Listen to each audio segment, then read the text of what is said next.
En 2022, le Cameroun a connu des avancées sur le plan normatif avec notamment des lois sur la piraterie maritime, la procréation médicalement assistée. Seulement, tout n'a pas été rose.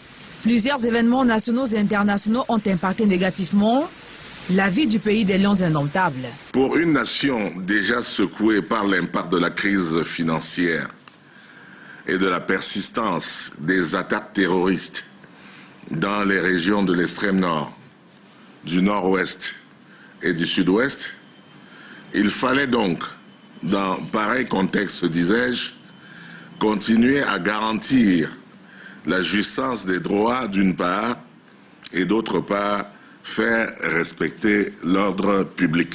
Le défi a-t-il été relevé? Les droits de l'homme ont-ils toujours été respectés face à ces événements? Des interrogations qui trouveront des réponses dans le rapport du ministère de la Justice sur l'état des droits de l'homme au Cameroun en 2022. Rapport en cours de validation depuis ce 31 mai à Yaoundé. Il ne s'agit pas d'une œuvre du ministère de la Justice. Il s'agit d'une œuvre concertée et d'une œuvre commune. Je veux dire que c'est toute la nation qui se réunit à un moment donné pour évaluer le chemin parcouru. 2 jours pour mettre en forme ce rapport structuré en 3 parties avec des chapitres en français et en anglais. Les travaux ont été lancés ce mercredi à Yaoundé par le ministre délégué Jean de Dieu Momo, représentant du ministre d'État, ministre de la Justice, garde des Sceaux.